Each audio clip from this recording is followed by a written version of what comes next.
Okay, सो अब हम देखते हैं टोसिस। टोसिस या इसे आप ब्लेफरोटोसिस भी कह सकते हैं। इसमें क्या होता है कि हमारे पास अपर आईलिड की जब एबनॉर्मल ड्रूपिंग हो जाए, like this is your upper eyelid और इसकी एबनॉर्मल ड्रूपिंग आपको इस फिगर में नज़र आ रही है, तो इसे आप क्या कहेंगे, दिस इज़ टोसिस। यानी आपका जो अपर आईलिड है वो एबनॉर्मली एक लो पोजीशन में आपको नज़र आ रहा है। सो इस कंडीशन को हम क्या कहेंगे कि दिस इज़ टोसिस, यानी ड्रूपिंग ऑफ अपर आईलिड। ठीक है, इसे आप ब्लेफरोटोसिस भी कह सकते हैं। ये इस चैप्टर का ना सबसे इंपॉर्टेंट क्वेश्चन है, मोस्ट इंपॉर्टेंट क्यू आप कह सकते हैं इस चैप्टर का, दैट इज़ टोसिस। ठीक है, अब एक और कंडीशन होती है दैट इज़ स्यूडोटोसिस, कि अगर टोसिस की तरह का ही आपको किसी पेशेंट में फॉल्स इंप्रेशन नज़र आ रहा है, that may be due to enophthalmos, यानी अगर आपकी जो आईबॉल है वो पीछे की तरफ अंदर की तरफ धंस गई है और आपका आईलिड आगे की तरफ आ गया है, तो दैट इज़ एनेफ्थेल्मोस। ठीक है, या माइक्रोफ्थेल्मिया में भी सूडोटोसिस हो सकती है। लाइक अगर पहले आईबॉल बड़ा था लेकिन फिर माइक्रोफ्थेल्मिया में वो छोटा हो गया, जब वो छोटा हो गया तो आईलिड ऊपर ज़्यादा जो है वो ड्रूप कर गया। ठीक है, तो इन कंडीशंस को जिसमें फॉल्स इंप्रेशन होता है टोसिस का, दैट इज़ कॉल्ड स्यूडोटोसिस। ठीक है, अब हम क्लासिफिकेशन देखते हैं। कंजेनिटल होती है, एक्वायर्ड होती है। जो कंजेनिटल है उसकी भी हम फर्दर टाइप्स देखेंगे। एक्वायर्ड की भी कुछ टाइप्स होती हैं। एक्वायर्ड में neurogenic, myogenic, aponeurotic and mechanical ptosis आ जाता है। ठीक है, इसके निमोनिक है नाम। ठीक है, एन से न्यूरोजेनिक, ए से एपोन्यूरोटिक, एम से myogenic and the second M is for mechanical. ठीक है, सो ये एक्वायर्ड के लिए निमोनिक है, लेकिन कंजेनिटल हम पहले देखते हैं, उसके बाद हम उसकी सब टाइप्स देखेंगे कंजेनिटल की, फिर हम एक्वायर्ड की तरफ जाएंगे। ठीक है, सो कंजेनिटल टोसिस में हमारे पास बेसिकली क्या होता है, जो लिवेटर मसल होता है ना आई का, या तो वो खुद मेल डेवलप्ड होता है प्रॉपर्ली, वो ही नहीं फॉर्म हुआ होता, या अगर वो तो डेवलप हो गया लेकिन उसका टेंडन प्रॉपर्ली बनना नहीं हो। ठीक है, या अगर उसकी टेंडन भी सही है और उसको सही तरह कोई प्रॉपर नर्व सप्लाई नहीं मिल रही। ठीक है, लेवेटर मसल की, यानी अगर लेवेटर मसल में किसी भी तरह की मेल डेवलपमेंट हो, लाइक मसल में, उसके टेंडन में या नर्व सप्लाई में, तो उसकी वजह से क्या होगा, कंजेनिटल टोसिस देखने को मिलेगा। अब हम इसकी सब टाइप्स देख लेते हैं। सबसे पहली जो टाइप है कंजेनिटल टोसिस की, that is simple congenital ptosis. ये आपको यूनिलैटरली भी नज़र आ सकता है और बायलैटरली भी नज़र आ सकता है। ठीक है, मोस्टली यूनिलैटरली आपको नज़र आता है, जैसे कि इस डायग्राम इस फिगर में आपको नज़र आ रही है। ठीक है, अब सिंपल कंजेनिटल टोसिस के केस में आपको जो टोटिक आई होगी ना, उसमें आईलिड क्रीज एब्सेंट दिखाई दे रही है। ठीक है, यानी यहाँ पे नहीं है, यहाँ पे वेरस जो नॉर्मल आई है उसमें आपको जो आईलिड क्रीज है वो नज़र आ रही है। So this is an MCQ. Simple congenital ptosis में हमेशा से जो स्किन आईलिड क्रीज है दैट इज़ एब्सेंट। ठीक है, अब इस पेशेंट में तो आपको यानी इस डायग्राम में जो पेशेंट है उसमें आपको नज़र ये आ रहा है कि वो सामने की तरफ देख रहा है, लेकिन अगर हम पेशेंट से कहें कि वो नीचे की तरफ देखे, यानी डाउनवर्ड गेज हो उसकी, ठीक है, तो हमेशा आपको डाउनवर्ड गेज में क्या नज़र आएगा कि टोटिक लिड जो है that would be a bit higher than the normal eyelid. ठीक है, ऐसा क्यों होता है कि टोटिक लिड जो है that is always higher than the normal eyelid, क्योंकि हमारे पास जो लिवेटर मसल है वो पूरा रिलैक्सेशन हो रही होती है उसकी, इस वजह से जो टोटिक लिड है that is a bit higher. ठीक है, इन डाउनवर्ड गेज। ठीक है, ये थी हमारी first type of congenital ptosis, that was the simple congenital ptosis. अब हम नेक्स्ट टाइप देखते हैं, that is the Marcus Gunn jaw winking ptosis. Marcus Gunn jaw winking ptosis हैं, जैसे आप कंजेनिटल सिंकाइनेटिक टोसिस भी कहते हैं।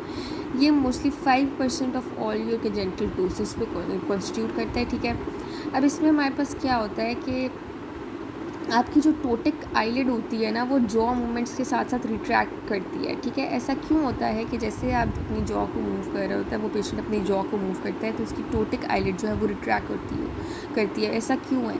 ऐसा इस वजह से है कि आपकी जो टोटिक पेशेंट होता है ना, स्पेशली इस टाइप का, उसको एक मिस डायरेक्टेड किस्म की क्रॉस इनर्वेशन जो है उसके जो मसल्स हैं उनको जा रही होती है। लाइक ऑक्यूलोमोटर नर्व और जो आपका ट्राइजेमिनल नर्व की मैंडिबुलर ब्रांच जो आपके मसल्स ऑफ मेस्टिकेशन को सप्लाई कर रही होती है, इन दोनों नर्व्स के दरम्यान, यानी ऑक्यूलोमोटर नर्व और जो ट्राइजेमिनल नर्व की मैंडिबुलर ब्रांच है जो आपके मेस्टिकेशन वाले मसल्स को सप्लाई कर रही होती है, इन दोनों नर्व्स में जब एक मिसडायरेक्टेड किस्म की क्रॉस इनर्वेशन हो जाए, उसकी वजह से क्या होगा कि आपकी हमेशा से जो टोटिक आईलिड है वो जॉ मूवमेंट्स के साथ रिट्रैक्ट करेगी। लाइक इस चीज़ को मैं आपको इस डायग्राम से समझाती हूँ कि जैसे आपको नज़र आ रहा है कि पहली फिगर में ये जो कंजेनिटल सिंकाइनेटिक टोसिस में पहली फिगर है, इसमें पेशेंट का मुंह जब बंद होता है तो उसकी जो टोटिक आईलिड है दैट इज़ क्लोज्ड। ठीक है, जैसे ही पेशेंट अपना मुंह खोलता है, ठीक है, तो उसकी टोटिक आईलिड रिट्रैक्ट करती है। ठीक है, और वो उसकी आँख जो है वो खुल जाती है। जब उसका मुंह बंद होता है तो उसकी जो आईलिड है वो उसके पूरे प्यूपिलरी एरिया को आप देख सकते हैं वो कवर कर रही है टोटिक आईलिड, ठीक है। लेकिन जैसे ही वो खोलता है अपने मुंह को तो उसकी आईलिड रिट्रैक्ट करती है और उसकी आँख खुल जाती है, ठीक है। सो ये थी आपके पास second type of a congenital ptosis. अब हम थर्ड टाइप देखते हैं, that is blepharophimosis syndrome. Blepharophimosis syndrome भी बेसिकली कंजेनिटल टोसिस की ही आखिरी टाइप है। इसमें आपको ब्लेफरोफिमोसिस नज़र आता है। ब्लेफरोफिमोसिस जैसे कि इस डायग्राम में आपको नज़र आ रहा है, इसमें क्या होता है कि स्मॉल इंटरपेल्पेब्रल आपको जो है वो फिशर्स नज़र आते हैं। इस कंडीशन को आप ब्लेफरोफिमोसिस कहते हैं। ये देखिए यहाँ पे आपको जो ब्लेफरोफिमोसिस सिंड्रोम का पेशेंट है, इसमें स्मॉल इंटरपेल्पेब्रल फिशर्स नज़र आएंगे, छोटी सी आँख है उसकी, ठीक है। वेराज आप नॉर्मली देखें तो इस तरह से आपकी नॉर्मल आई होती है, ठीक है। Like there is a big interpalpebral fissure, like normally थोड़ा बड़ा होता है इंटरपेल्पेब्रल फिशर, लेकिन ब्लेफरोफिमोसिस में आपके पास इंटरपेल्पेब्रल फिशर जो है दैट इज़ स्मॉल, ठीक है। इसके अलावा इन पेशेंट्स में ना आपको टेलीकैंथस नज़र आता है। टेलीकैंथस मतलब कि जो इंटरकैंथस, ये दो कैंथाइस के दरमियान जो डिस्टेंस है वो आपको काफ़ी ज़्यादा नज़र आ रहा है। यू कैन सी कि काफ़ी ज़्यादा इंटरकैंथल डिस्टेंस है, इसे आप टेलीकैंथस कहते हैं। वेरएज़ अगर नॉर्मली देखें तो छोटा सा ये होता है, ठीक है। Telecanthus is not present normally, like जो इंटरकैंथल डिस्टेंस है वो नॉर्मली छोटा होता है, लेकिन इन ब्लेफरोफिमोसिस सिंड्रोम के पेशेंट्स में जो टेलीकैंथस है वो आपको नज़र आएगा इंटरकैंथल डिस्टेंस, यानी आपके पास बहुत ज़्यादा होता है ऐसे पेशेंट्स में। इसके अलावा आपको एपिकैंथस इनवर्सिस नज़र आता है ब्लेफरोफिमोसिस सिंड्रोम में। एपिकैंथस इनवर्सिस क्या है? नॉर्मली अगर आप देखें ना, अगर ये वैसे तो टोसिस इस पेशेंट में हुई हुई है, लेकिन ये तो इसकी नॉर्मल आई है। अब नॉर्मल आई में क्या होता है कि आपका जो स्किन फोल्ड है वो हमेशा अपर आईलिड से अराइज कर रहा है। यू कैन सी कि यहाँ से यूँ ऊपर की तरफ स्किन फोल्ड जा रहा है, ठीक है। वेयरएज़ जो आपके पास जो ब्लेफरोफिमोसिस सिंड्रोम है वहाँ पे जो स्किन फोल्ड है वो हमेशा डाउनवर्ड्स नीचे की तरफ से अराइज कर रहे हैं, ठीक है। ये देखिए नीचे से अराइज कर रहे हैं, तो इससे हम कहते हैं दिस इज़ एपिकैंथस इनवर्सिस। तो आपको ब्लेफरोफिमोसिस सिंड्रोम में क्या क्या चीज़ें नज़र आती हैं? एक तो आपको ब्लेफरोफिमोसिस इटसेल्फ नज़र आता है, यानी स्मॉल पैल्पेब्रल फिशर नज़र आएगा। इसके अलावा टेलीकैंथस नज़र आएगा, यानी इंटरकैंथल डिस्टेंस जो है वो काफ़ी बड़ा होगा पेशेंट में, ठीक है। और आपको एपिकैंथस इनवर्सिस नज़र आएगा, यानी जो स्किन फोल्ड है वो हमेशा इन पेशेंट्स में लोअर आईलिड से जो है वो अराइज करती है, लेकिन नॉर्मली कहाँ से अराइज करती है? अपर आईलिड से, ठीक है। सो यहाँ पे हमने कंजेनिटल टोसिस की तीनों टाइप्स देख ली। पहली थी simple congenital ptosis, second was your Marcus Gunn jaw winking ptosis, जिसे आप कंजेनिटल सिंकाइडेटिक टोसिस भी कहते हैं, and third one was your blepharophimosis syndrome, ठीक है। अब हम देखते हैं आपकी एक्वायर्ड जो टोसिस है उसकी हम देखेंगे। पहली type that is neurogenic ptosis. Neurogenic ptosis में बेसिकली क्या होता है, आपके जो नर्व्स हैं जो आपके अपर आईलिड को सप्लाई कर रही थी, मोस्टली जो थर्ड नर्व है उसमें अगर कोई लिजन आ जाए, ठीक है, उसकी वजह से न्यूरोजेनिक टोसिस होती है। और मोस्टली आपके अपर आईलिड को कौन सी नर्व सप्लाई करती है? थर्ड नर्व, ठीक है। अब वो ना सिर्फ आपके अपर आईलिड को सप्लाई करती है बल्कि आपके एक्स्ट्रा ऑक्यूलर मसल्स को, लाइक लेटरल रेक्टस और आपके जो सुपीरियर ऑब्लिक मसल्स हैं उनको भी सप्लाई करती है। इसके अलावा वो आपके इंट्रा ऑक्यूलर मसल्स को, लाइक आइरिस स्फिंक्टर मसल्स को, जिसमें आपके पिपलरी स्फिंक्टर है और पिपलरी कंस्ट्रक्टर मसल्स हैं, उनको भी थर्ड नर्व सप्लाई करती है। अब जब थर्ड नर्व की पाल्सी हो जाए तो उसकी वजह से कंप्लीट टोसिस देखने को मिलता है due to loss of levator function. Levator muscle अपना प्रॉपर्ली फंक्शन नहीं करेगा, ठीक है, due to the third nerve palsy, जिसकी वजह से आपको कंप्लीट टोसिस नज़र आएगा, ठीक है। अब होता क्या है इसमें आपको ऑक्यूलर मूवमेंट्स रिस्ट्रिक्टेड नज़र आएंगी। ऐसा क्यों है? क्योंकि आपको पता है कि एक्स्ट्रा ऑक्यूलर मसल्स को आपकी थर्ड नर्व सप्लाई कर रही होती है, ठीक है। तो जब उनको थर्ड नर्व की सप्लाई नहीं जा रही होगी तो इसकी वजह से आपके पास ऑक्यूलर मूवमेंट्स जो है वो रिस्ट्रिक्ट कर जाएंगी, ठीक है। इसके अलावा आपको डायलेशन ऑफ प्यूपिल नज़र आती है। ऐसा क्यों है? क्योंकि आपको पता है कि थर्ड नर्व आपके इंट्राऑक्यूलर मसल्स को भी सप्लाई कर रही होती है, लाइक जो आइरिस स्फिंक्टर मसल्स है जिसमें pupillary sphincter, pupillary constructor muscles वगैरह है, ठीक है। तो जो उनको सप्लाई नहीं जा रही होगी तो उसकी वजह से क्या होगा? डायलेशन ऑफ प्यूपिल होगी, ठीक है। तो ये था थर्ड नर्व पाल्सी, ठीक है। इसके अलावा आपको न्यूरोजेनिक टोसिस में हॉर्नर सिंड्रोम का भी केस नज़र आ सकता है। हॉर्नर सिंड्रोम में बेसिकली क्या है कि अगर हमारे पास ज़ाहिर सी बात है थर्ड नर्व पाल्सी होगी तो उसकी वजह से आपके रेक्टाइल्स को तो सप्लाई नहीं जा रही होगी ना, क्योंकि थर्ड नर्व आपके एक्स्ट्राऑक्यूलर मसल्स को भी सप्लाई करती है। तो जब रेक्टस मसल को सप्लाई नहीं जाती ना तो उसके साथ साथ मूलर्स मसल को भी सप्लाई नहीं जा रही होती। तो जब मूलर्स मसल की डेनर्वेशन होगी ना तो उसकी वजह से आपके पास हॉर्नर सिंड्रोम होगा। हाँ, लेकिन हॉर्नर सिंड्रोम में आपने याद रखना है कि यहाँ पे पार्शियल टोसिस होती है, वेरस थर्ड नर्व पाल्सी के केस में आपके पास कंप्लीट टोसिस नज़र आ रही थी, ठीक है। थर्ड नर्व पाल्सी में आपको कंप्लीट टोसिस नज़र आ रही थी, जबकि हॉर्नर सिंड्रोम में आपको पार्शियल टोसिस नज़र आती है। अब आपने याद रखना है हॉर्नर सिंड्रोम में आपको इप्सीलेटरल मियोसिस नज़र आ रही है, ठीक है। लाइक अगर ये डायग्राम फिगर देखें आप हॉर्नर सिंड्रोम की, यहाँ पे आपको एक साइड पे जो है मियोसिस नज़र आ रही है, ये वाली जो आंख है दैट इज़ कंस्ट्रक्टेड, ठीक है।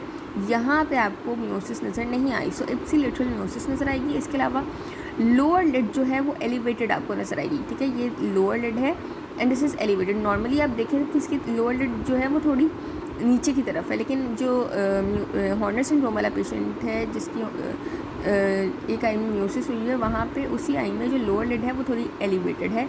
इसके अलावा ऐसे पेशेंट्स में आपको एनहाइड्रोसिस भी नज़र आती है, यानी उनमें स्वेटिंग नहीं होती, ठीक है। तो ये थी न्यूरोजेनिक टोसिस की पहली टाइप, हमने अभी तक देख ली, that was third nerve palsy. उसके बाद हॉर्नर सिंड्रोम। अब हम देखते हैं नेक्स्ट एक्वायर्ड टोसिस की type after your neurogenic ptosis, that is the myogenic ptosis, ठीक है। एक्वायर्ड टोसिस में हमने सबसे पहले न्यूरोजेनिक देखा, न्यूरोजेनिक टोसिस में हमने थर्ड नर्व पाल्सी और हॉर्नर सिंड्रोम देख लिया। अब हम देखते हैं एक्वायर्ड टोसिस में second type, that is myogenic ptosis. Myogenic ptosis में क्या होता है कि अगर मसल में कोई डिफेक्ट आए या जो न्यूरोमस्कुलर जंक्शन है उसमें कोई डिफेक्ट आ जाए, उसकी वजह से क्या होगा, मायोजेनिक टोसिस हो सकती है। 3 कंडीशंस में आपको मायोजेनिक टोसिस नज़र आती है। एक मायस्थीनिया ग्रेविस का पेशेंट हो अगर, ठीक है, तो उसमें आपको यूनिलैटरल भी आपको नज़र आ सकती है टोसिस और बायलैटरली भी टोसिस नज़र आ सकती है, ठीक है। लेकिन आपने याद रखना है कि जो मायस्थीनिया ग्रेविस के पेशेंट्स होंगे वहाँ पे मायोजेनिक टोसिस बहुत फटीगेबल होती है और मोस्टली ये ना इवनिंग में, रात के टाइम पे ये वर्स कर जाती है, ठीक है। और मायस्थीनिया ग्रेविस में मायोजेनिक टोसिस अगर हो जाए तो it is associated with diplopia, यानी डबल विजन जो है, पेशेंट को दो चीज़ें नज़र आ रही होती हैं बजाय एक चीज़ नज़र आने की, ठीक है। इसके अलावा आपको मायोजेनिक टोसिस नज़र आ सकती है इन केस ऑफ ऑक्यूलर थायरोपैथी, यानी थायराइड आई डिजीज़ के केस में भी आपको मायोजेनिक टोसिस नज़र आ सकती है। इसमें बेसिकली क्या होता है कि आई के पीछे आपके पास ना फैट एक्यूमुलेट हो जाता है, जिसकी वजह से एडीमा हो जाता है आई मसल्स में। एडीमा की वजह से मायोपैथी ऑफ आई मसल्स भी हो जाती है और मोस्टली एडीमा की वजह से ना आपके पास क्योंकि स्वेलिंग हो जाती है तो एक्सोफ्थेल्मोस भी जो है पेशेंट की आंख में आपको दिखाई देगा। तो खैर ऑक्यूलर थायरोपैथी की केस में भी मायोजेनिक टोसिस होती है और ये टोसिस मोस्टली बायलैटरल होती है। मायस्थीनिया ग्रेविस में हमने देखा था वो यूनिलैटरल भी हो सकती है लेकिन और बायलैटरल भी हो सकती है, लेकिन ऑक्यूलर थायरोपैथी में मोस्टली जो है दैट इज़ बायलैटरल और यहाँ पे ऑक्यूलर मूवमेंट्स रिस्ट्रिक्ट कर जाती हैं। और यहाँ पे आपने याद रखना है कि डिप्लोपिया नहीं होता ऑक्यूलर थायरोपैथी में, वेरस हमने देखा था मायस्थीनिया ग्रेविस में डिप्लोपिया हो रहा था, ठीक है। उसके बाद थर्ड कंडीशन मायोजेनिक टोसिस में आ सकती है, that is myogenic dystrophy. Myogenic dystrophy की वजह से भी मायोजेनिक टोसिस हो सकती है, यानी अगर मसल डैमेज हो जाए तो उसकी वजह से भी आपके पास मायोजेनिक टोसिस हो सकती है, ठीक है। इसके बाद हम अब यहाँ पे हमने अभी तक देख ली 2 टाइप्स को कम्प्लीटली और फिर एक्वायर्ड टोसिस पहले हमने देखा था न्यूरोजेनिक टोसिस, उसके बाद हमने मायोजेनिक टोसिस की भी सारी टाइप्स सीख ली। अब हम देखते हैं aponeurotic ptosis, this is also an acquired ptosis, ठीक है। एपिन्यूरोटिक टोसिस में क्या होता है कि अगर लिवेटर मसल का जो एपिन्यूरोसिस है यानी लिवेटर एपिन्यूरोसिस, उसमें कोई डेहिसेंस आ जाए या डिसइंसर्शन हो जाए या उसकी स्ट्रेचिंग हो जाए, डिसइंसर्शन प्रॉपर्ली अपनी जगह पे इंसर्ट नहीं किया, डेहिसेंस यानी कोई उसमें जो है वूंडिंग वगैरह हो गई है, ठीक है, और स्ट्रेचिंग या फिर उसकी कोई बहुत ज़्यादा वो एक्सेसिवली स्ट्रेच कर गया है, तो यानी इस कंडीशन में अगर लिवेटर एपिन्यूरोसिस में ये सारी कंडीशंस हों, डेहिसेंस, डिसइंसर्शन या स्ट्रेचिंग हो जाए तो उसकी वजह से एपिन्यूरोटिक टोसिस हो सकता है। इसकी कुछ टाइप्स होती हैं लाइक इन्वोल्यूशनल या सिनाइल भी हो सकते हैं, यानी एज के साथ साथ भी ये एपिन्यूरोटिक टोसिस हो जाते हैं। या इसके अलावा अगर ट्रॉमेटिक डिसइंसर्शन हो जाए, यानी किसी ट्रॉमा की वजह से लिवेटर एपिन्यूरोसिस अपनी नॉर्मल पोजीशन पे आके इंसर्ट ना कर पाए तो उसकी वजह से भी एपिन्यूरोटिक टोसिस हो सकता है। या फिर ऑपरेशन के बाद यानी पोस्ट ऑपरेटिव अगर किसी ड्रग के एक्शन की वजह से एपिन्यूरोसिस पे कोई इफेक्ट हो जाए और एपिन्यूरोसिस जो है वो अपनी जगह पे नॉर्मली जो है आके इंसर्ट ना करे, ठीक है, तो उसकी वजह से भी एपिन्यूरोटिक टोसिस हो सकता है। अब एपिन्यूरोटिक टोसिस के क्या क्या फ़ीचर्स होते हैं, तो ये जो एपिन्यूरोटिक टोसिस है ये यूनिलैटरल भी हो सकता है और ये बायलैटरल भी हो सकता है, ठीक है। इसमें आपके पास जो स्किन आईलिड क्रीज़ है ना वो आपको बहुत हायर लेवल पे नज़र आएगी, ठीक है। जो आपके पास आपने याद रखना है अगेन, ये किसका इंपॉर्टेंट फीचर है कि एपिन्यूरोटिक टोसिस में आपको स्किन आईलिड क्रीज़ जो है वो नज़र आती है और वो हायर लेवल पे नज़र आती है और यहाँ पे आपके पास जो लिवेटर फंक्शन है वो हमेशा नॉर्मल होता है। ठीक है। लिवेटर एपिनेरोसिस में मसला आ रहा होता है, लेकिन यहाँ पे जो लिवेटर मसल का खुद का फंक्शन है वो नॉर्मल होता है, ठीक है, एपिनेरोटिक टोसिस में, ठीक है। उसके बाद हमारे पास जो लास्ट टाइप है आपके एक्वायर्ड टोसिस की, that is the mechanical ptosis. अब मैकेनिकल टोसिस में क्या होता है कि यहाँ पे आपके पास अपर आईलिड का ना वेट बहुत ज़्यादा इंक्रीज़ कर जाता है, ठीक है। वो हो सकता है like in any tumorous condition, ठीक है, लाइक अपर आईलिड का वेट बहुत ज़्यादा इंक्रीज़ कर गया है। क्यों? क्योंकि यहाँ पे कोई ट्यूमर आपको, जैसे कि इस डायग्राम में नजर आ रहा है, आईलिड में ट्यूमर बन गया, या फिर कोई इन्फ्लेमेशन हो गई है, जैसे इस डायग्राम में आपको नज़र आ रहा है, उसकी वजह से भी अपर उसमें लाइक आपके पास क्या होता है कि इस इन्फ्लेमेशन की वजह से आप देख सकते हैं यहाँ पे क्लेजियन वाली कंडीशन या डर्मेटोकोलेसिस की कंडीशन हो सकती है, जिसमें आपके पास जो है अपर आईलिड का जो है वो वेट बढ़ जाता है, ठीक है। सो ट्यूमर्स या इन्फ्लेमेशन की कंडीशन हो सकती है। अब क्लिनिकल फीचर्स हम देख लेते हैं। तो क्लिनिकल फीचर्स में हमारे पास